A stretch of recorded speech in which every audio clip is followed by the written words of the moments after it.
Looking for cool toys like the ones seen in this review?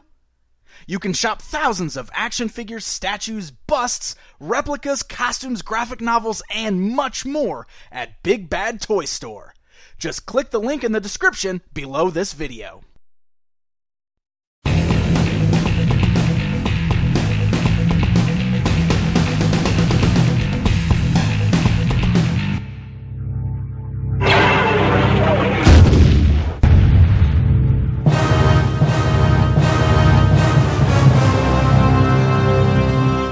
See a full gallery of images at JediInsider.com. Hey guys, I'm Pixel Dan, and this is a review of the Star Wars Black Series 6-inch scale R2-D2. Everyone's favorite Astromech droid gets an immediate release as part of the first wave of the new 6-inch scale line. With R2 being a much smaller character, how well does he translate to this new style? Let's find out. R2-D2 comes in the new Black Series window box packaging, complete with gray logo at the top and image medallion featuring R2. The window box below that fully showcases the figure and all of his accessories. The back of the box gives us a short description of R2-D2, as well as offers us a silhouette-like image of R2 from the films. Alright, so let's get a look at this fan-favorite character outside of the packaging. R2 features a really nice sculpt that does a pretty good job of capturing the look of the character right out of the films. Looking at the sculpt, you can see all of the little lines and compartments worked into his body mold. The paint job is pretty nice as well. There are a lot of great blue and silver decos all along the body, great copper colors on the wires on his feet, and you'll even notice a slight wash that makes it look as if his feet are slightly dirty. Now, the white of his body is mostly just the white of the plastic with no extra paint added on it. This makes the white parts look a little plain.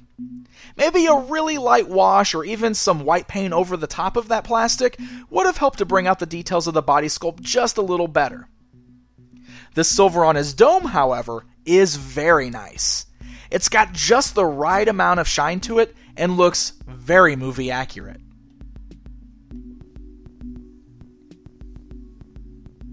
Now, this 6-inch scale R2 actually stands around 3.5 inches tall, funny enough.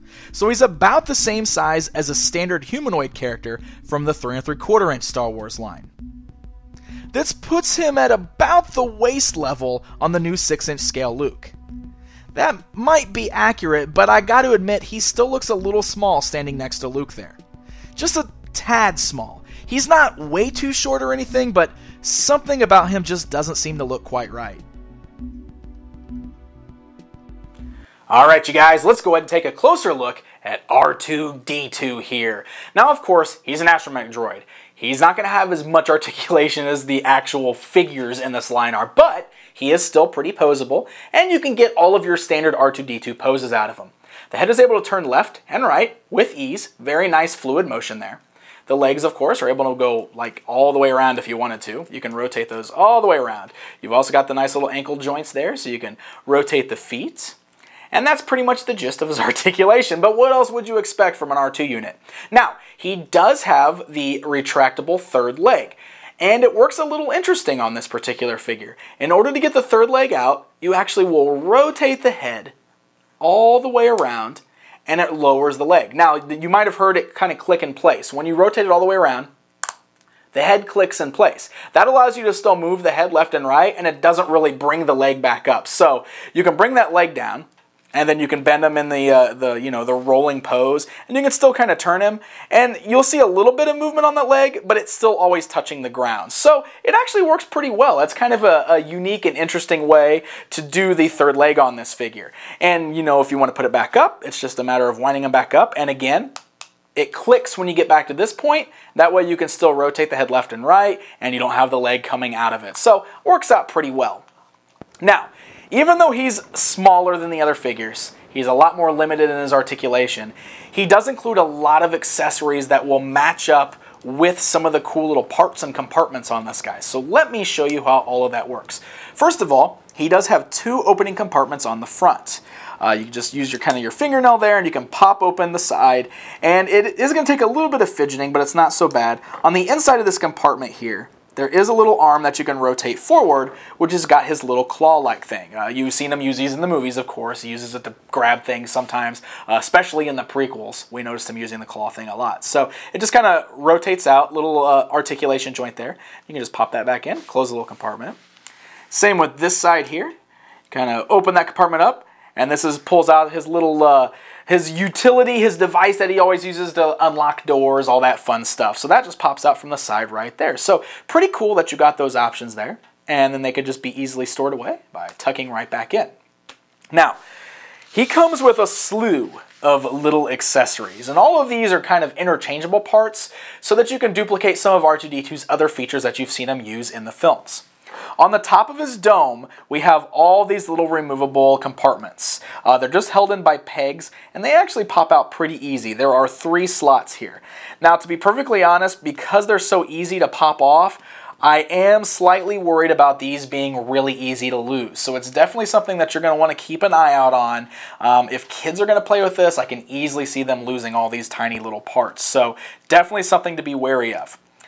In the little front slot here, he's got a bigger hole, and then he's got 2 smaller holes on the back slots. Those are for these 3 accessories right here. The bigger hole is for Luke Skywalker's lightsaber. It's the Return of the Jedi lightsaber, kind of made of a softer, flexible plastic, just like the saber we see with the current Luke figure. It does not have a spot to put a blade in it, but it's nicely painted, looks really well, and basically the way that works is you can just pop that in the top of R2-D2 there.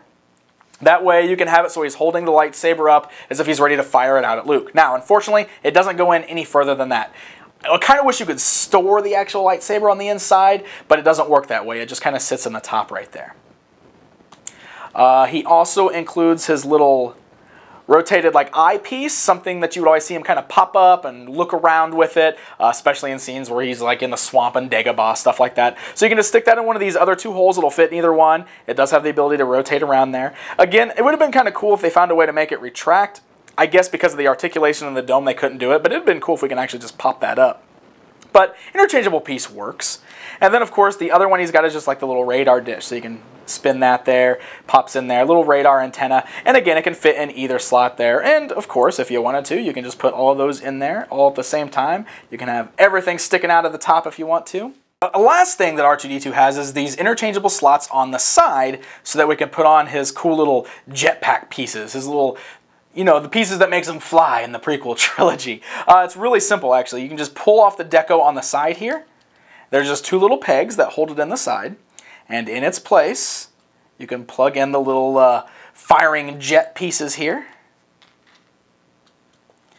And that way you can have your R2-D2 as if he's ready to blast off and then hover in the air like we saw in Episode 2 and other movies like that. So with all these accessories, it's actually kind of neat because that makes him like a multi-purpose R2-D2 from all of the films. He's got all these different things from the various Star Wars films. That way you can create your ideal R2-D2.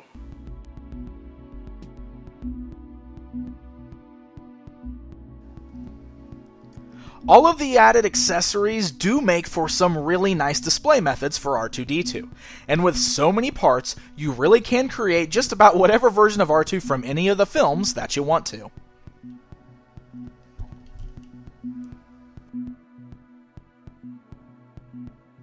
Alright guys, it's comparison time.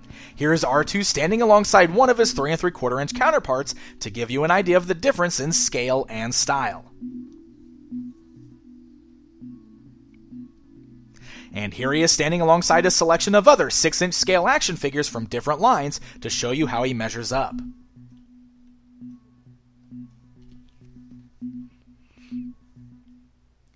R2-D2 is a main player from the Star Wars universe, so he's certainly a must-have in this new 6-inch scale lineup.